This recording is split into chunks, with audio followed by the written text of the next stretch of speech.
Ladies and gentlemen, good day and welcome to IOL Chemicals and Pharmaceuticals Limited Q4 and full year FY21 earnings conference call hosted by Antique Stock Broking Limited.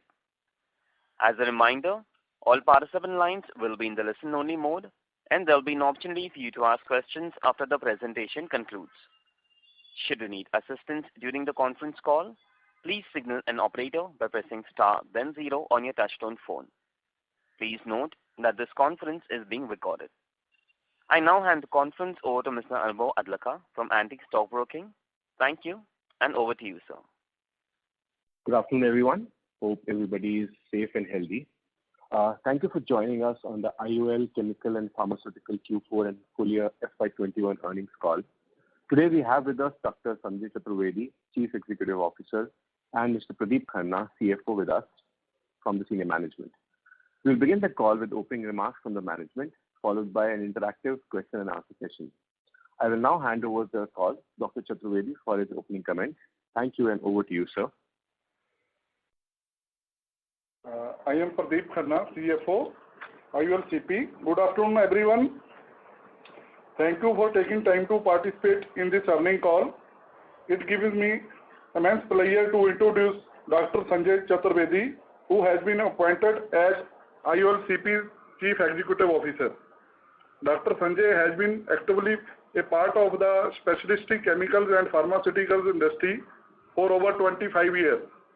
Dr. Sanjay brings a demonstrated track record along with the functional expertise in P&L, sales, marketing, strategy, manufacturing, and R&D in USA and India. He was involved in several key roles at various leading organizations. Thank you, and over to Dr. Sanjay Chaturvedi. Thank you, Mr. Khanna, for your kind words. Good afternoon, everyone. I hope everyone, you and your loved ones, your families are doing well, keeping safe and in good health in these trying pandemic times. I'm delighted to have accepted this position in March of this year at IOLCP.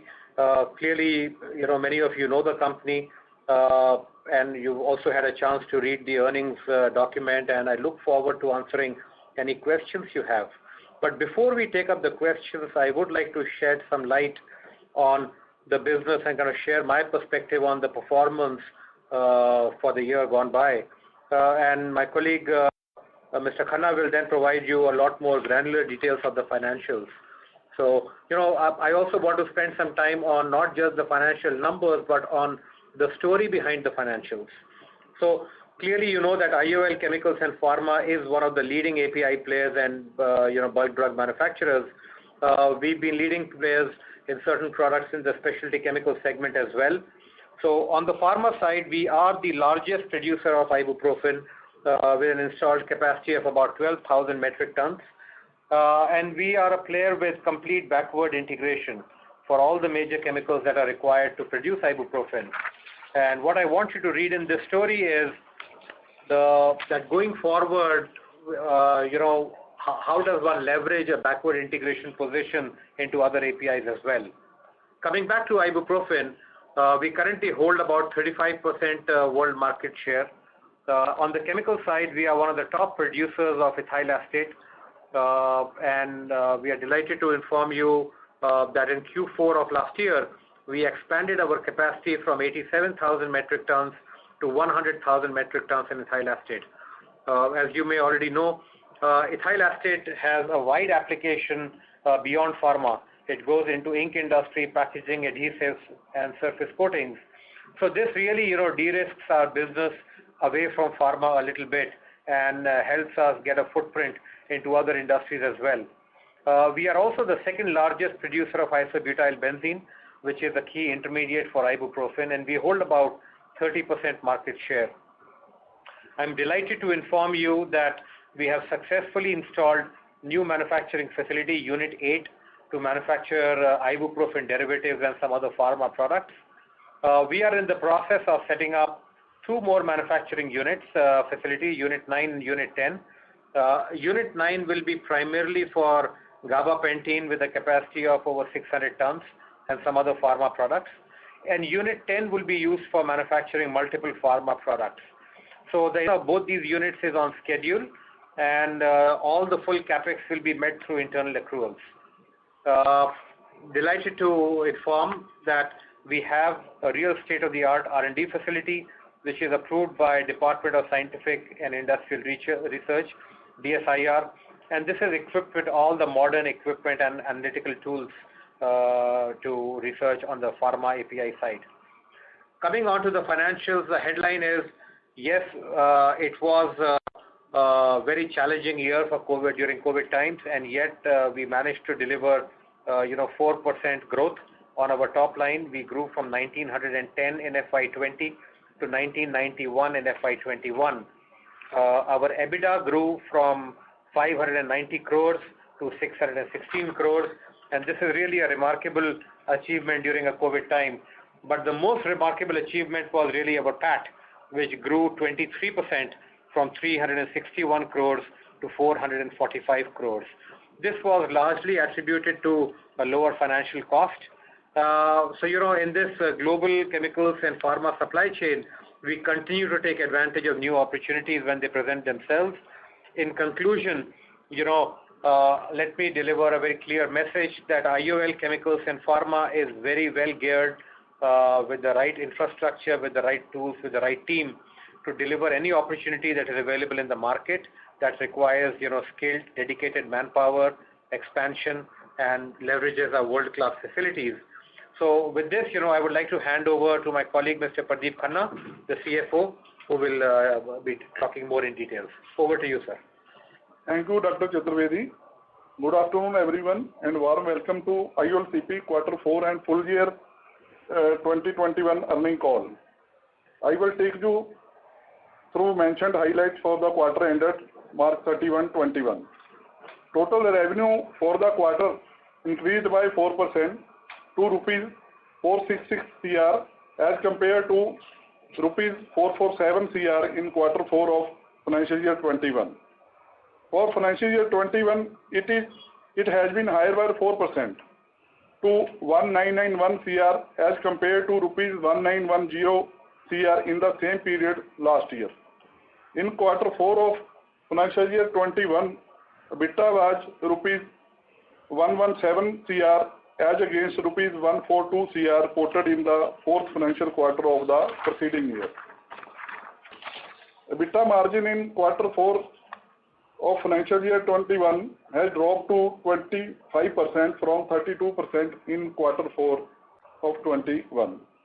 For financial year 21, EBITDA has increased by 4% to rupees 616 crore as compared to 590 crore in the same period of the last year, and EBITDA margin was stagnated at 31% during financial year 21 and financial year 20.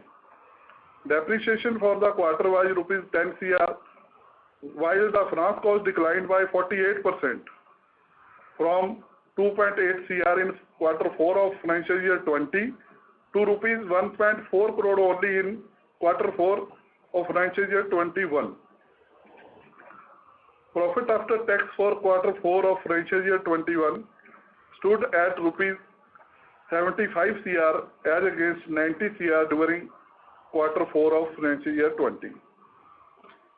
For the whole year 21, our PAT stood at 445 crore as compared to 361 crore in financial year 20. PAT margin was for quarter 4 was 16% as compared to 20% in quarter 4 of financial year 20. In financial year 21, PAT margin increased to 22% from 19% in financial year 20. With this, I would now request the moderator to open the forum for question and answer session. Thank you very much. Thank you very much. We will now begin the question and answer session. Anyone who wishes to ask a question may press star and 1 on the touchtone telephone. If you wish to remove yourself from the question queue, you may press star and 2. Participants are requested to use handsets while asking a question. Ladies and gentlemen, we will wait for a moment while the question queue assembles. Participants, you may press star and 1 to ask a question.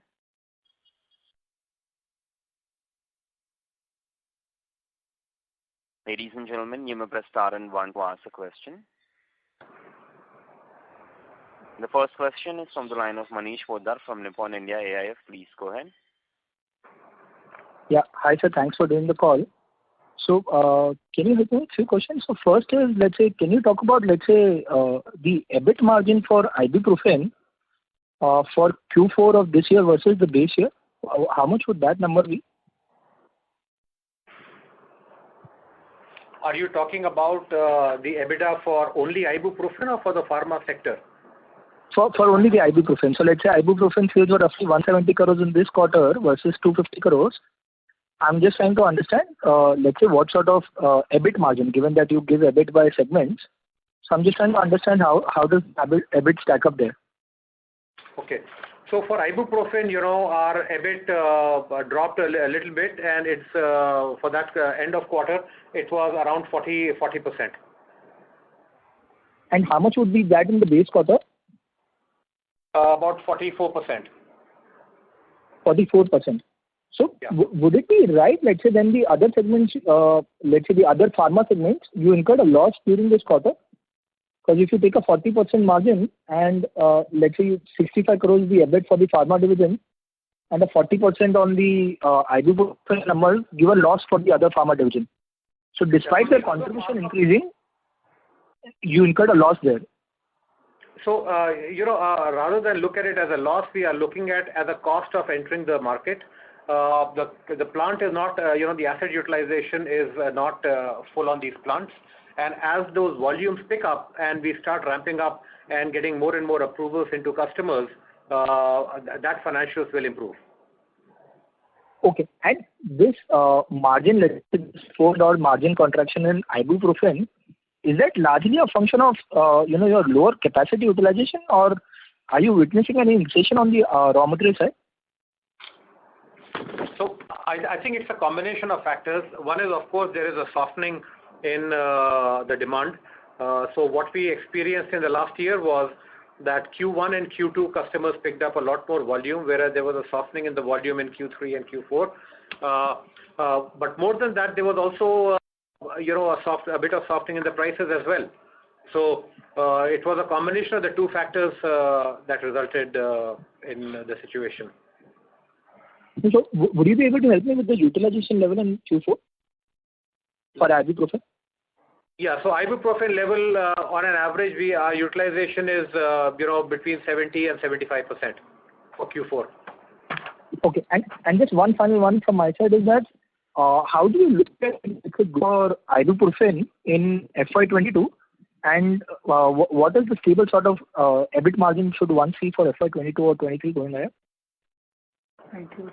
Okay, so I think let me answer this question in 2 ways. One is Q1 of this year, the softening of the volume continues, but we expect that to pick up in the later quarters. So in terms of our asset utilization, we expect our asset utilization for ibuprofen to be 90% and above for this year. Speaking of prices, yes, they already softened, so we expect stable price of ibuprofen without going down any further. Okay, and sorry, just the full year of capacity utilization, what was that for FY21? I'm sorry, I was not able to hear what you were saying. Can you repeat your question? I'm trying to understand, let's say when you said 90% should be the utilization for FY22, what was this full year number for FY21? That was around 75-80%. So we're looking at roughly 15% growth with stable margins. That is how one should look at it. Yes. Okay, great. I have a couple of more. I'll join back with you. Thank you so much. Yeah. Thank you. The next question is from the line of Rajesh Mehta from Family Wealth LLP. Please go ahead. Hello. Yes. Yeah, good afternoon. So my question is, what are the new products that we are looking at, and how much will new products add value in terms of revenue? Okay.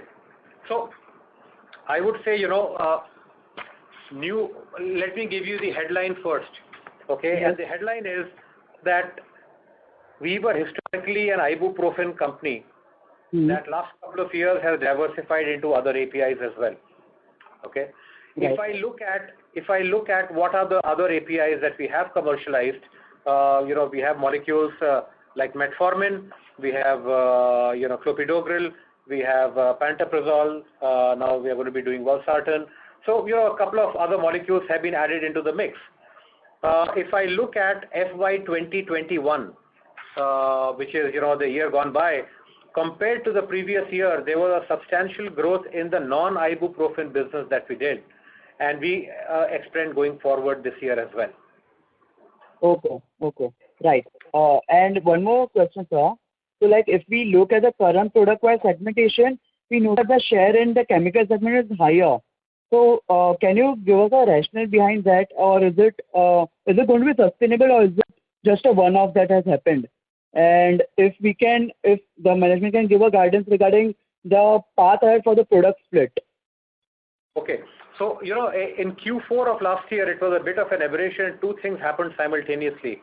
One was a softening in the demand and the prices for ibuprofen, and simultaneously, we expanded our capacity on ethyl acetate from 87,000 tons to 100,000 tons, and so we got a positive volume variance, we got a positive price variance, and therefore that's more of an aberration where the chemicals business seems a lot more than the pharma business. Okay. Yes. Thank you so much. But let me also add a bit of color to that if you look at trend lines should never be judged quarter by quarter. They should be judged over a substantial period of time to really figure out where the company is going. So if you look at FY 17-18, for example, and you compare what have we accomplished over a 4 or 5 year period, what we have accomplished is that in 5 years, the product portfolio of the company has morphed from roughly 50-50 to almost 60% being pharma. Right. Okay. Thank you. Yes. The next question is from the line of Ashish Thavkar from Motilal Oswal Asset Management. Please go ahead. Yes, for the opportunity. So on the ibuprofen, the current price is at $12 to $13. If you could help us understand, is there a downside to these prices, and particularly the capacity expansion by BASF in Germany, how's that shaping up? So I would say, is there an opportunity for a downside? I think the short answer is yes, there is an opportunity for a downside to every product in the world. Okay, but given our experience in ibuprofen, we feel that these prices are fairly stable. The prices this year are, and even in Q4, reduced by about $1 or $1.50, and we expect these to be stable prices. Okay. And so are the prices very different between the regulated markets and the non-reg ones? Not that different, maybe by a few percentage points, but unlike other products where you see a huge difference between regulated and semi-regulated prices, that's typically not the case in commodity products. Okay. Yeah, fair enough. And any update on, like, we were about to set up multi-purpose plants for fenofibrate, lamotrigine, and UDCAs. So any update on that? Yeah. So, we are going to be commercializing in the next quarter these plants. So, that's when the commercials will also start rolling out soon thereafter.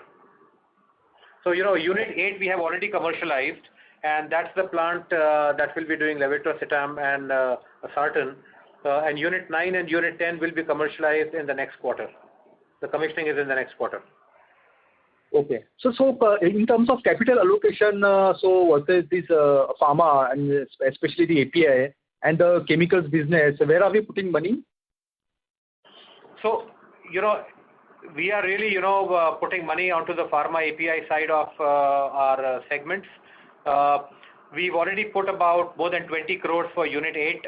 We have allocated around 60 crores for Unit 9 and about 30 crores of capex for Unit 10. So, this is all already allocated for, and that brings the total to about 112 crores. Okay. So this is which the capex which is already done. So okay, any plans over the next, as we continue to de-risk or diversify our portfolio, next 12 to 24 months, any CapEx program you can share with us? Yeah. So, we will consistently be deploying CapEx of about 100 crores plus year on year, and to, generate more products and, more facilities. Okay. Yeah. Fair enough. Okay. Thanks. I have more questions. I'll get back in the queue. Okay. Thank you.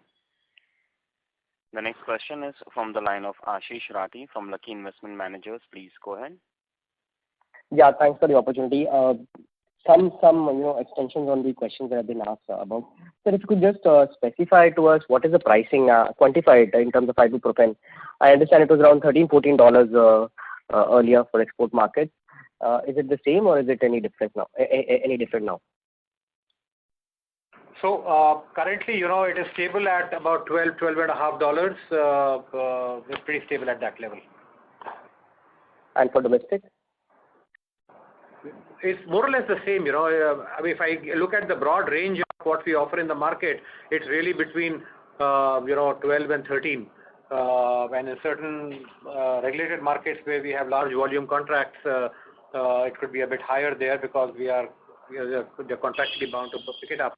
But the typical price difference between India and other markets is almost never more than $1 here or there. And we've been talking of a softer demand in 3Q and 4Q, and it's visible in the top line growth that we've seen. What could be the reason for this? Would you attribute it to COVID, and do you expect this to come back? And what kind of numbers in terms of growth do you expect? Reason for the softer demand and the growth rate outlook. Yeah. So I'll tell you two things happened for the softening of the demand. The first was, if you look at the entire year, it was, more or less the same demand as the previous year, maybe slightly more.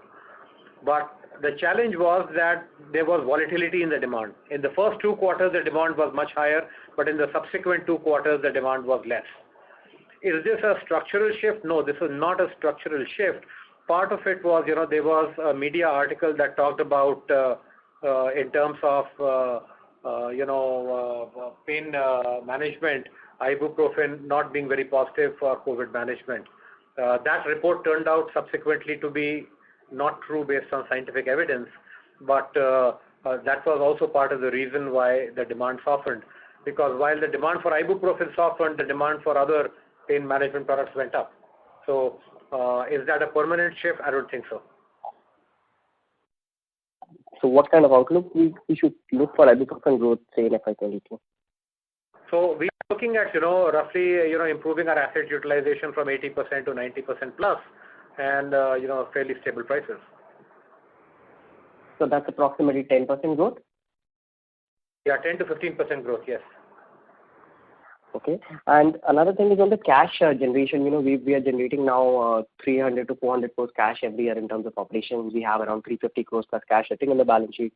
What is the plan ahead? I understand you've announced 112 crores of capex. You've done 112 crores of capex. You're saying 100 crores per year going forward, but that's still a fraction of what we are generating. Any plans around distribution of cash or other utilization? So, we plan to use that cash for, a combination of both long-term and short-term initiatives for the company. We have a lot of very exciting future plans for the company, in which we will see that we will be deploying capex. This is yet to be frozen, so there are several options on the table, but clearly we understand that investors are interested in not setting idle cash on the balance sheet, so we will deploy that to deliver good growth for the company. You want to increase the dividend as well in the process? I didn't catch that. Your voice was not audible. Do you wish to increase the dividend payout? Do we wish to? Increase the dividend payout? So that is, we are considering that, this year we've already, our earnings per share has been around 76 rupees. We've declared 40 rupees and then 20 rupees. So 20% total dividend, 6 rupees. So I think that is on the, we are open to all things, a combination of rewarding the current investors for, short-term benefit versus long-term benefit. Okay. And one more question with your permission, if I may. The drop in gross margin, especially, if you could elaborate on that, because there's a big drop QOQ and YOY. If the prices have been stable, the gross margin ratios seem out of place. Okay. So, gross margin, we think we will continue that trend. Q4 was certainly lower compared to the previous year. But if I look at the overall year, we had a fairly healthy gross margin for the year, and we hope to keep those numbers this year as well. But why the volatility, in Q4? You will always have volatility in a commodity product. Commodity products, by the very nature, tend to be more volatile than others. And what we need to do is manage the price and the volume to reduce that volatility. And so far, if I look at our ibuprofen business, almost half of that business is contractual, and we will be maintaining those contracts for this year as well. So that's how we hope to curb the volatility. Sure, sir. I understand. I appreciate what you're saying, but I'm saying for the last 10 quarters or so, your margins for gross margins are 44-45%, including the last 3 quarters, including Q3, where it was a softer quarter with 44%. This quarter has come down by 500 basis points, and this will not happen in the last 9 quarters. So this is not like a regular volatility, as long as, as far as I can see on the numbers. I'm so sorry, Ashish. I'm not able to hear what you're saying. It's very poor quality. I'm really sorry. Is it any better now, or is it any better now? Hello? Is it any better?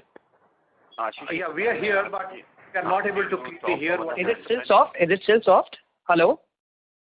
Hello? Hello? Yeah, can you hear me? Yeah, this is better now. This is better? Fine.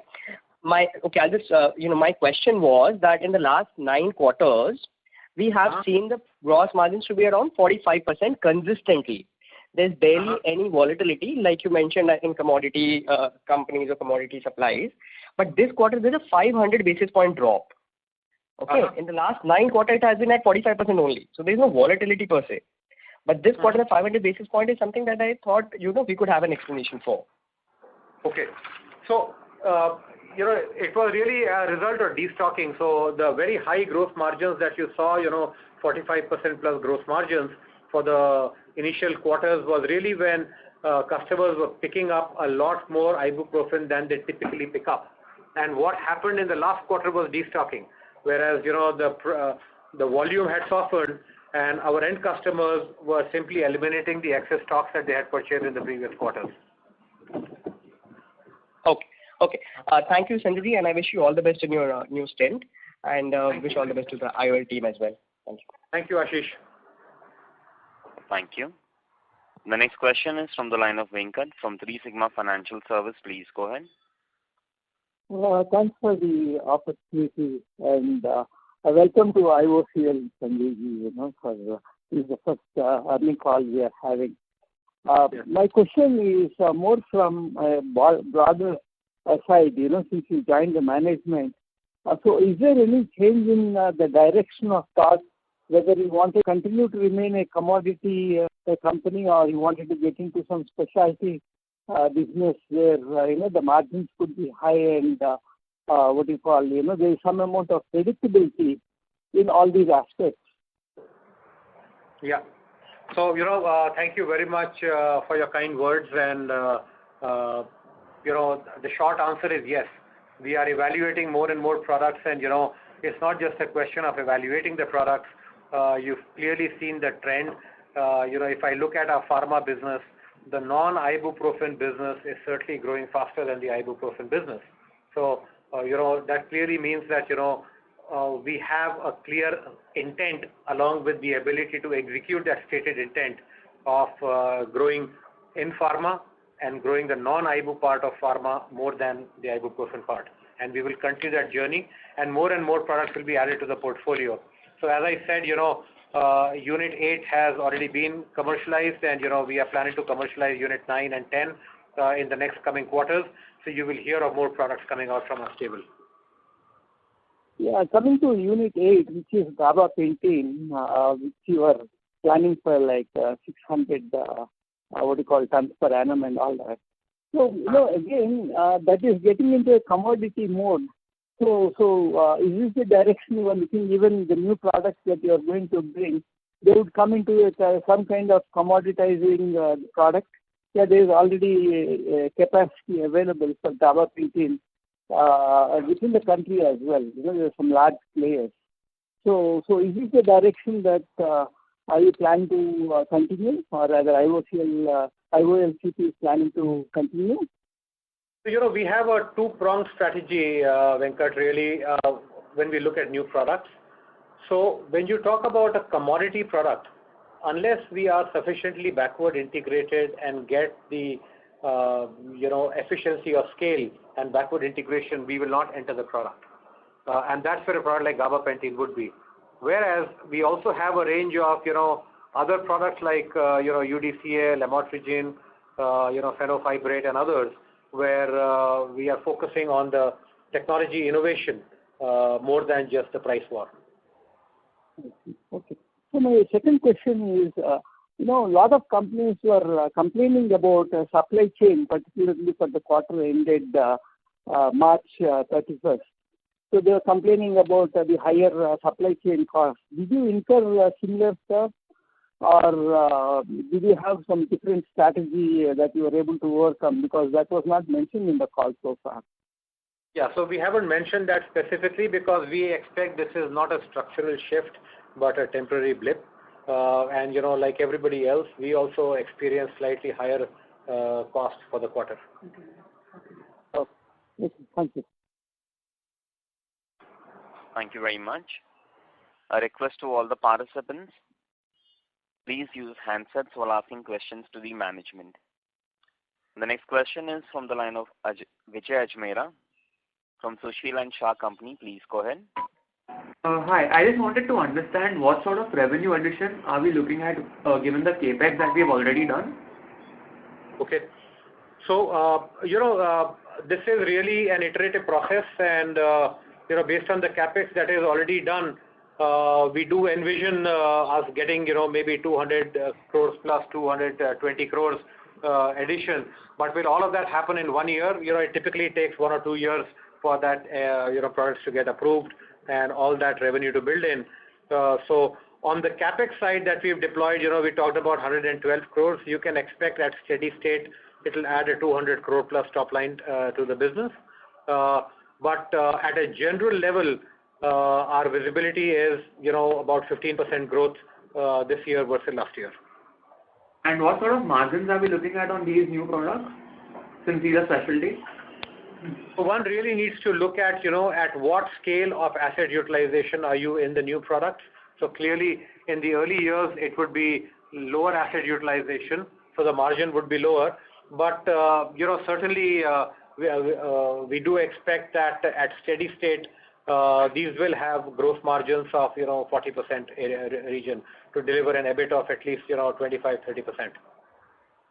And this will happen over a span of the next 2 years. For the foreseeable 1 year, we are still looking at 60 crores, 70 crores? It would be hard to give that number. I could give 60 crores and then get crucified for doing 50. So I don't know what is the number to give. But directionally, that's where we will go. Whether that will happen, see, the thing about customer approvals is it doesn't happen quarter by quarter. So a customer may give me an approval, but the business may pick up in the subsequent quarter.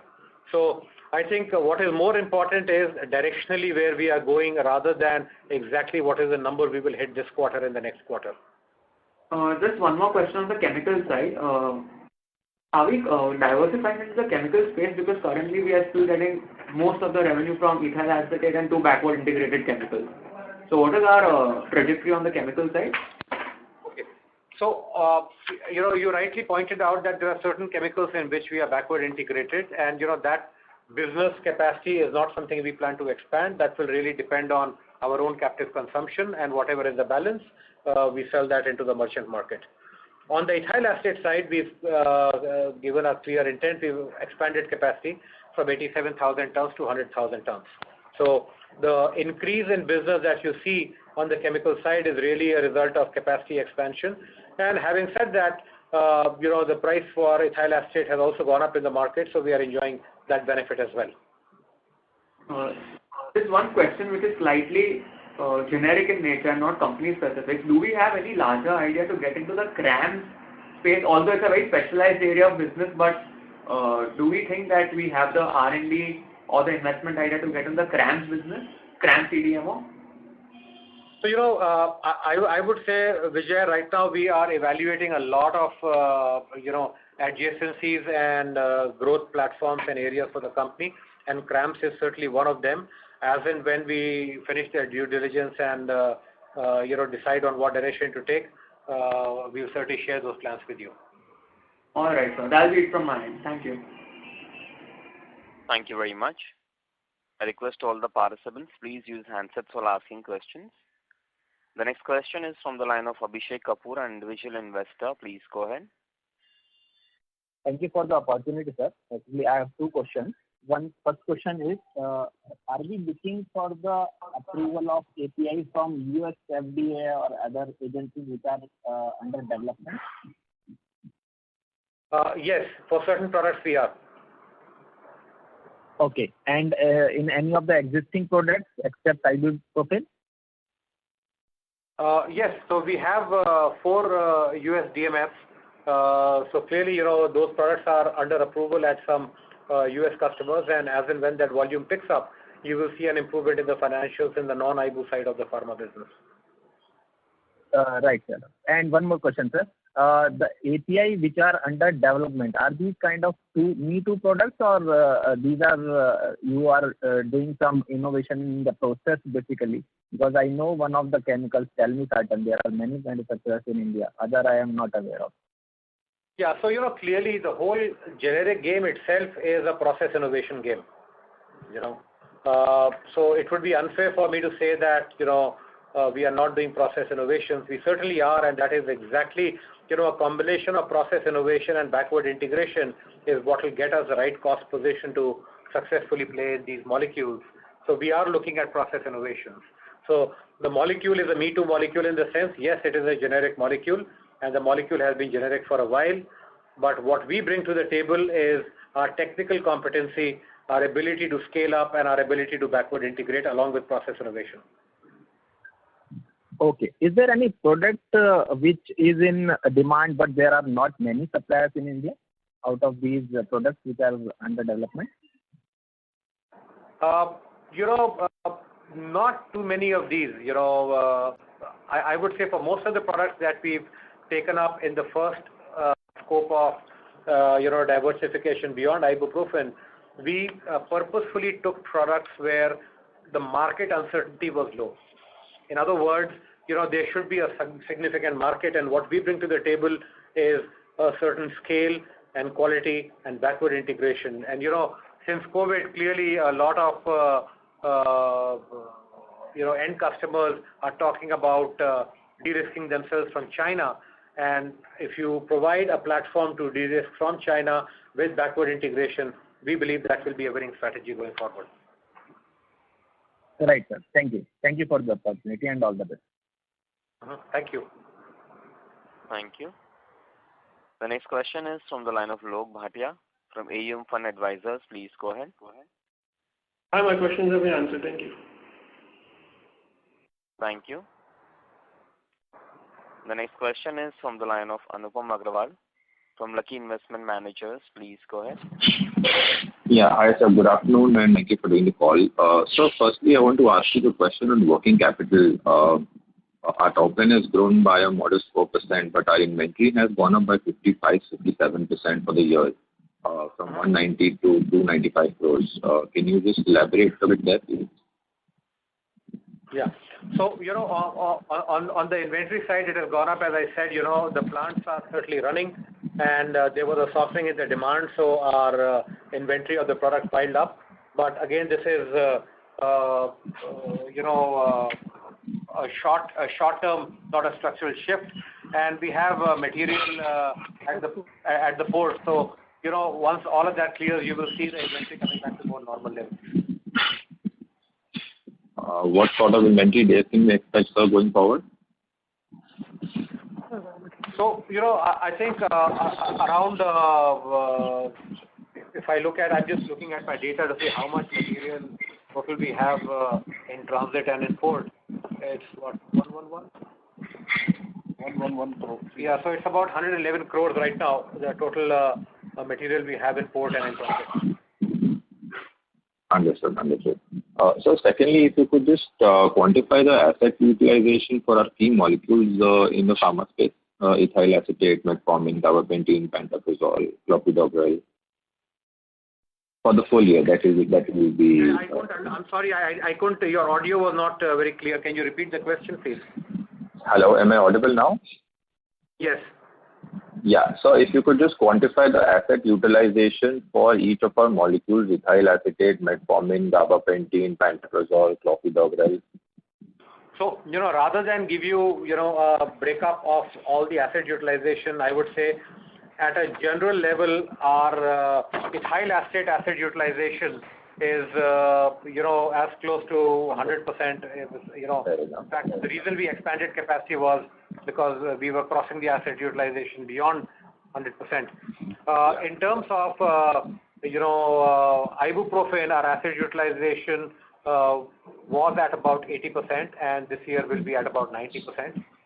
If I look at some of the other products ranging from what APIs they are, the asset utilization ranges from roughly, 40 to 70%.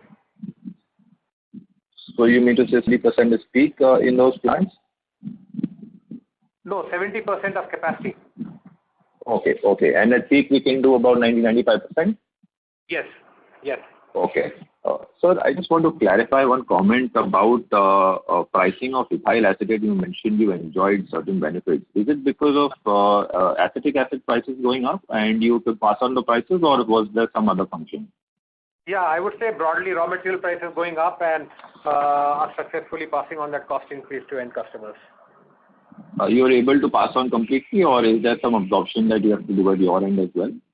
So we were able to pass on that cost, the price increase almost completely. Got it. Thank you, and all the best. Thank you so much. Thank you, Anupam. Thank you. The next question is from the line of Manish Poddar from Nippon India AIF. Please go ahead. Hi, sir. Thanks for the follow-up. So, just, two data keeping points. One is, would you help me with, let's say, ibuprofen margins for the full year, let's say FY20 versus FY21? Let's say EBIT margins? I would say they would be, more or less consistent with each other. So it will be 40%. Is that was the number for Q4? So that is how one should look at it? Yeah. Okay. And what is the outlook, let's say, on this, ethyl acetate segment? What sort of growth and, let's say, what sort of margin should one build it, let's say, given that you're running already at, full utilization in Q4? Yeah. So, what is the, sort of growth which one builds in, given I believe now the margins are healthy, that is why you are running at, you're operating that facility. Mm-hmm. So, what is the outlook of here? So I would say traditionally, the margins in that business have been 8 to 10%. Currently, they are between 14 and 15%. Our asset utilization clearly is very high. We have expanded capacity. And once the new additional capacity is fully utilized at that point, we are currently in the midst of evaluating options in terms of what other products to do, both on the pharma API side and as well as the chemical side. So let's say you did about, 830 odd crores sales in FY21, and let's say 250 was the quarterly run rate, so you can do about 1,000 crores in this capacity. So already at 82% utilization for full year. Yes. So yes. Do you expect, let's say, utilization to be lower for this year with margins stabilizing in that 8 to 10% band? Is that how one should look at it? No, we expect the asset utilization to be similar as last year with the expanded capacity. Okay. And just one thing, is there an internal target, let's say, for all these new products, let's say from a 2-year or a 3-year person, let's say, you want to have an absolute X rupees sale, or let's say, I don't know, you look at from an EBITDA point of view. Is there an internal target which you can probably, call out? So I have an internal target. I don't have an external target, unfortunately. But what I will tell you, Manish, is our intent is, few years ago we were 50-50 between chemicals and pharma. Today we are roughly 40-60, where 60 is pharma. If I go a few years out, our intent would be to be 70-30, where 70 will come from pharma. Okay. And large part of this, let's say, because you're doing 100 crores capex, so like you earlier mentioned, this remaining part of capex you can utilize either for, let's say, going either inorganic or for any CRAMS or any sort of other thing, but not, let's say, giving it back to the shareholders, so in form of dividend. So, all options are on the table. I don't want to say no to not giving it to shareholders, but, we have yet to freeze that. Oh, okay. Great. Thank you so much. Thank you. The next question is from the line of Ritika Agrawal from ValueQuest Investment Advisors. Please go ahead. Hi, sir. Thank you for taking my question. So my first question is on ibuprofen pricing, that you expect it to remain stable going ahead. So what we are hearing is BASF has already resumed its US plant and is also commercializing a new plant in Germany. Also, Solara has just recently expanded capacity. So what makes us confident of pricing not dipping further, as pricing from last year of $18 has now come down to $12? So, Ritika, thank you for asking the question. I think the $18 pricing is, a sporadic shipments that you will see. On a stable basis, the pricing last year was around $13 to $14. And this year we expect that to be about $12. So this softening that we see is a result of the new plant that BASF has already started. And having said that, it is unlikely that they will bring all of that capacity into India, because it's you're manufacturing it in a different geography, and one has to factor in with enhanced logistics costs. Does it really make sense to be transporting these products back and forth across long distances? And the most important thing one must consider in a product like ibuprofen is, what will you do about backward integration? We are placed very well because we are backward integrated into isobutyl benzene, whereas some of our other competitors are not. So, I think the price has come down, but we do believe that this pricing level would be stable going forward. Okay. Okay. And secondly, what kind of additional capacities are you adding on ibuprofen with the Unit 8? So Unit 8 has not really ibuprofen, it is ibuprofen derivatives. That would be a modest capacity addition. It is more for certain customers who are looking at differentiated products. So should not look at it as creating a whole new ibu line. So if I look at the capex that the company is deploying, it is really more in non-ibu products than in ibu products. Okay, so would it be correct to say no material ibuprofen capacity on 12,000 metric tons that we are adding for our company? That is correct. Okay.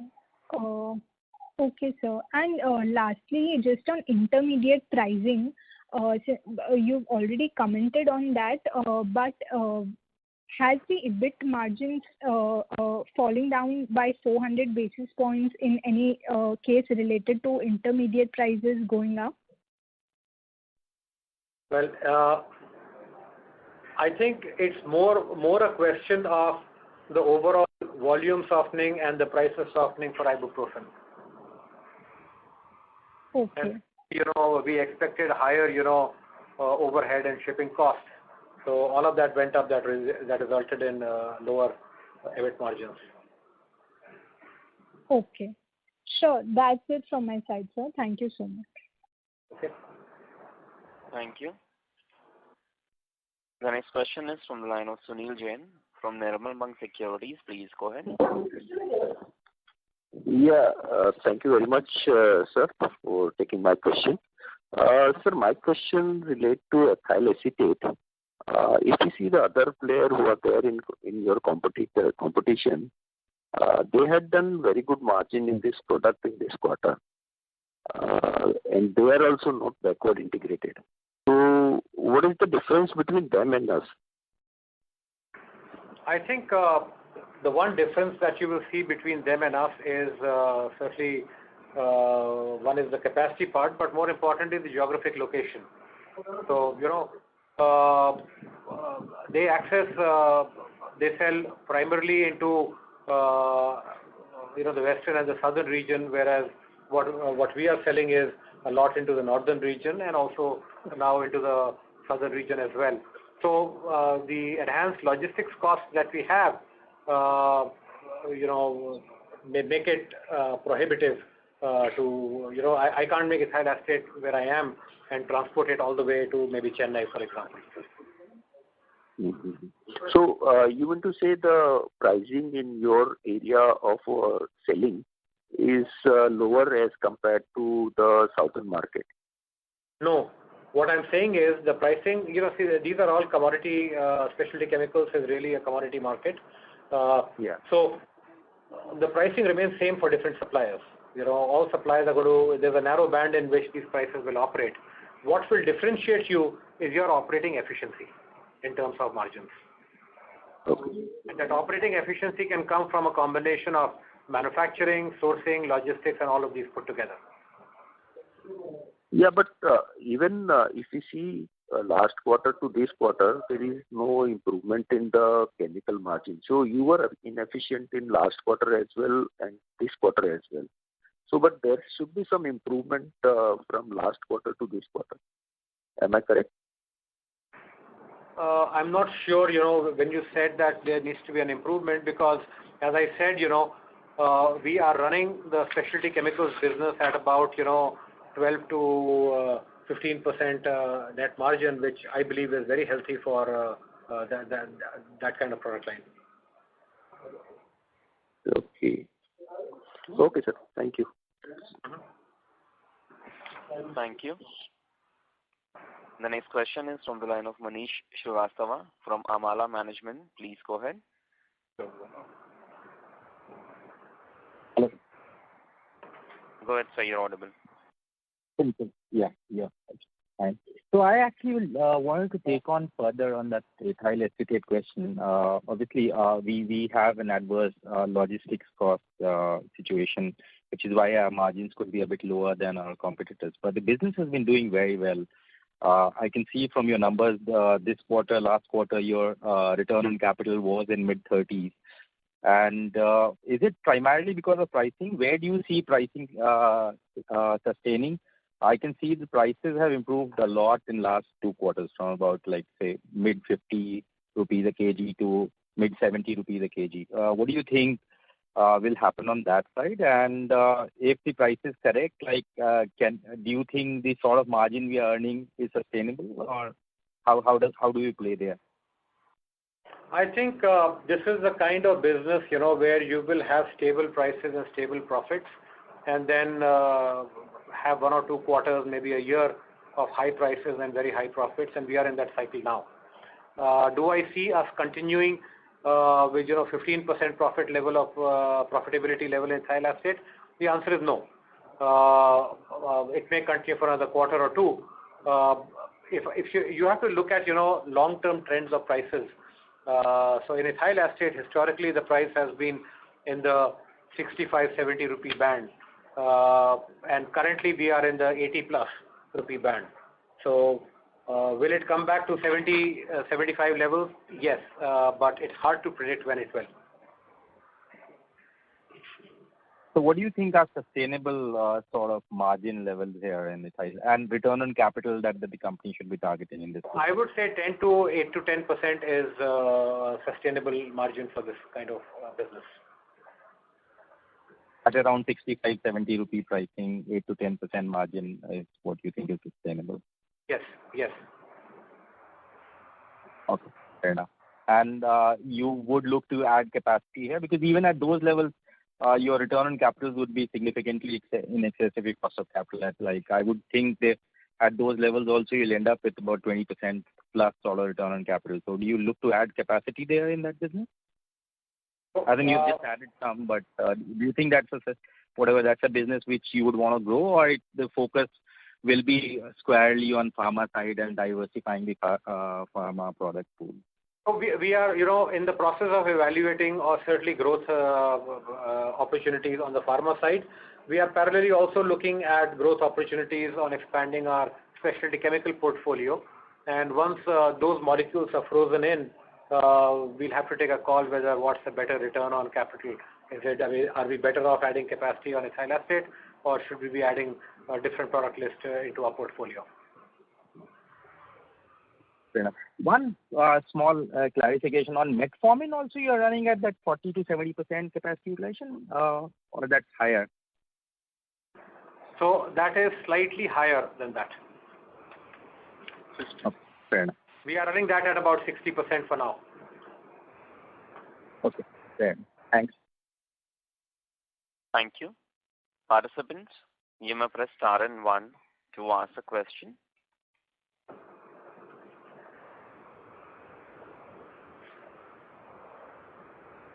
Ladies and gentlemen, you may press star and 1 to ask a question.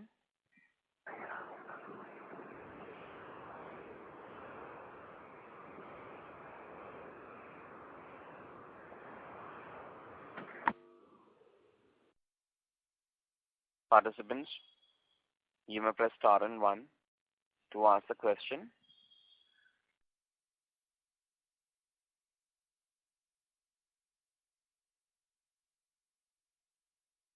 The next question is from the line of Ashish Rathi from Lucky Investment Managers. Please go ahead. Yeah, thanks for the follow-up. Just wanted to check on capacities only. So metformin, what is the capacity right now in terms of tons per annum? So on metformin, my capacity utilization is currently about 60%, and I have a installed capacity of around 11,000 tons. Oh, that has been significantly ramped up, it seems. Yes. So there was a ramp up of around 5,000-6,000 tons this year, is it? Yes, we ramped up about 7,000 tons. Wow. And that has come to 60%. Phenomenal. And the kind of pricing that we enjoy in metformin, are we also so what are we doing here? We are supplying the metformin formulations, or we are supplying it to supply type APIs? What are we doing here exactly? Yeah, supplying the API. And the key customers would be domestic here? Yeah, right now it's domestic. We are under approval from some export customers. Okay. And pantoprazole, what is the capacity now for us? Pantoprazole, I have a 200 ton plus capacity that I'm currently running at about 40% asset utilization. Okay. And fenofibrate? So the fenofibrate product is actually in a multi-product facility, and I think it's hard to give individual capacities for these molecules. But that particular unit, unit is running at a 70% plus asset utilization. Okay, I was made to believe it is around 180 MTPAs, when we first started it. Is that correct? Yeah. So, if I do, only pantoprazole, if I do only clopidogrel in that unit, I can do about 180 tons, but I'm doing a combination of 1 or 2 products. And so I'm balancing out the capacity of both the different products, and their combined asset utilization is running at about 75%. Okay, so we end up doing we end up doing less than 180 MTPA for fenofibrate and clopidogrel. Is that what you're saying? So 90 or something like that? No, I'm kind of confused about this. I am not able to understand your question. I'm asking this 180 MTPAs if you do standalone only say clopidogrel in that unit. That is what you're saying? Correct. Okay, but since you also do fenofibrate along with say clopidogrel here, you end up doing much lesser than that. So like a 50-50 utilization if you do for the plant for both of these products, then you'll end up doing 90-90 for each. Is that the way to interpret it? Yes. So, I mean, if I do 50-50, then I will do 90 for Clopy and 90 for fenofibrate and Clopy put together. Okay. And sir, in gabapentin, how is the pricing environment? If you could help us understand what are the prices for gabapentin now?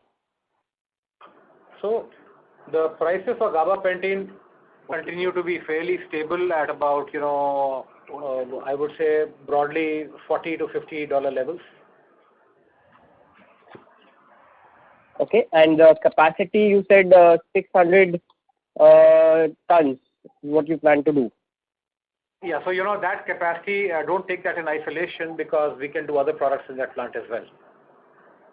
So next year, say FY22, what is the kind of total gabapentin that we can do in terms of sales? So right now, I would say only for, if I look at it from a gabapentin perspective, I would be running that at an asset utilization of about 30 to 40%. And the total capacity, 600. The total capacity is how much?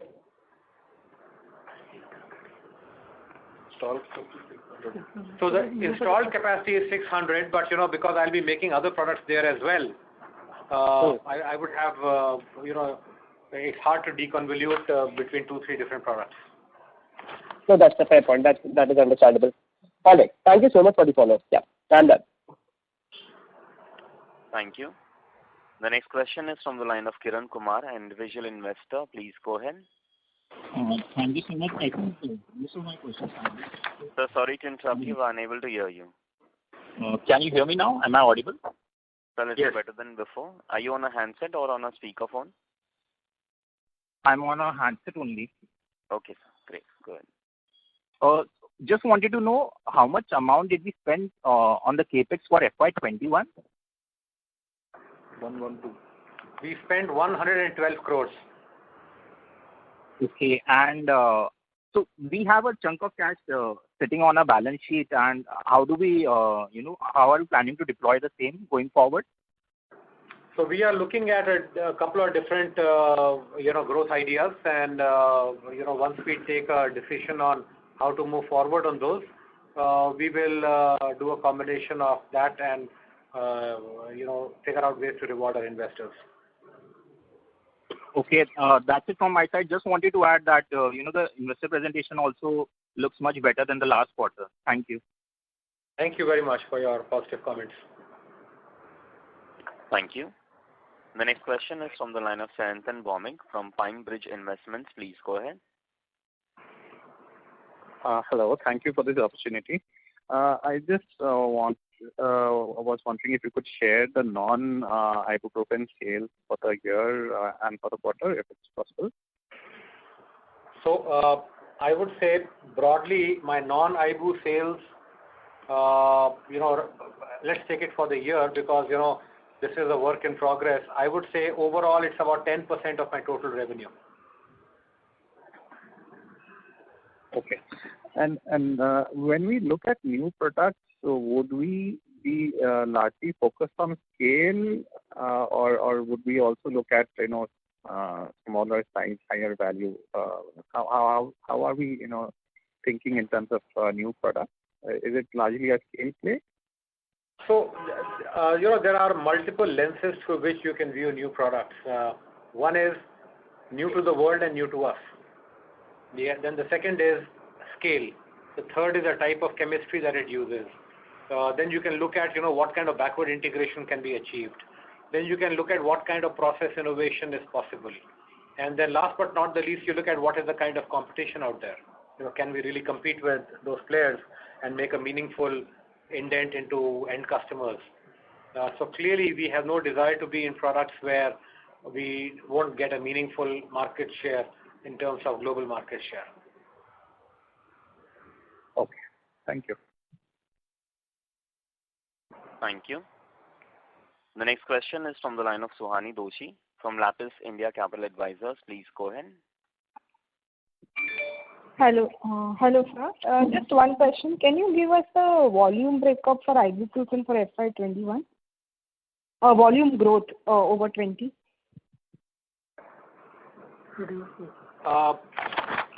in terms of percentage, or you want the actual volumes? Both would be good. 2%. So I think we are looking at this past year versus the year before that, right? Yes, 20 and 21. Yeah, it was more or less flat. Okay. Can you give me the absolute volume in terms of sales? 9,400. It's about 9,400 tons. 9,400 tons. Okay. And is it this ethyl acetate expansion came on stream in Q4? Is it? No, we did that in Q4, but production started only now. Okay, so there was no additional capacity revenues in Q4 revenue. Oh, quarter. No. Okay, and so what is the overall growth of ibuprofen market as in over the last 3-4 years as a global growth? So overall, ibuprofen as a market is growing at about 4% globally. Okay, and any new capacity expansions that you know of coming up globally? No, I think BASF has already expanded their capacity. Other than that, there is no other meaningful player with the size and scale. Okay, sure. Thank you. That's it from my side. The next question is from the line of Pawan Gupta, an individual investor. Please go ahead. Yeah, hi. Good afternoon, and thank you for the opportunity. My question is... Pawan Gupta, may I request you to unmute your line from your side and go ahead with your question, please? Yeah, can you hear now? Pawan Gupta, we are unable to hear you. May I request you to unmute your line from your side and go ahead with your question? Yeah, I am on unmute only, actually. Can you hear now? Due to no response, we move on to the next participant. The next question is from the line of Shanti Patel, an individual investor. Please go ahead. Good afternoon, sir. My question is, what is the proportion of ibuprofen sales to total revenue in the last year? Hello? Are you getting my voice? No, your voice is, the audio quality is very poor, sir. I'm not able to hear your question. Don't worry. Your line from your side and go ahead with now, your question. Hello? This is better. Correct? Better, no?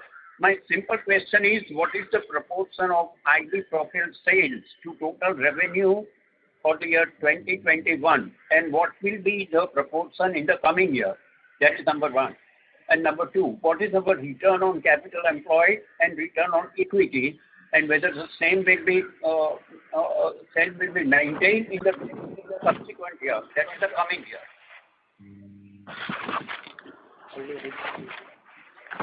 So, you asked, 2 or 3 questions in there. Your first question was around proportion of IV profile to total sales of IV profile to total sales.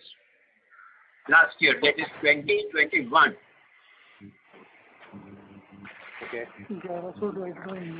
So I think overall, if I look at ibuprofen sales as a function of total revenue, it's around 60%. And will it be same in the coming year also? I'm not able to hear what you're saying, sir. 1 minute. I will go at the right place. Hello, now? Hello? Hello? So now we can hear you. Will it be the same proportion in the coming year, that is 21, 22? I'm sorry, Mr. Patel, your audio quality is very, very poor. So I am in the right place. Control remove. Maybe if you remove that, it might work. Now is it okay? Shanti Patel, are you on a speakerphone or on a handset? No. I'm on this thing only. There is no problem. I think. Are you getting my voice now? Hello. Hello. Sorry. Hello. Sir, why don't you wait and we will respond to you. Okay. Thank you. Ladies and gentlemen, that was the last question for today. I will now hand the conference over to the management for closing comments. So, thank you all for this opportunity. I hope, we've been able to answer most of your questions, and you got a sense of not just how the company performed in this past year, but, certain direction in terms of what we are going to achieve this year. And more importantly, understand that what is the transition that we are going through. We continue to be focused on specialty chemicals and pharma. Within pharma, we are de-risking ourselves away from ibuprofen and launching more and more products, and that part of the revenue continues to grow. This past year, we delivered on the non-ibuprofen pharma business 10% of the total revenue, and this year going forward, that will be certainly a higher number than 10%, maybe around 15% or so is what we want to deliver for this year.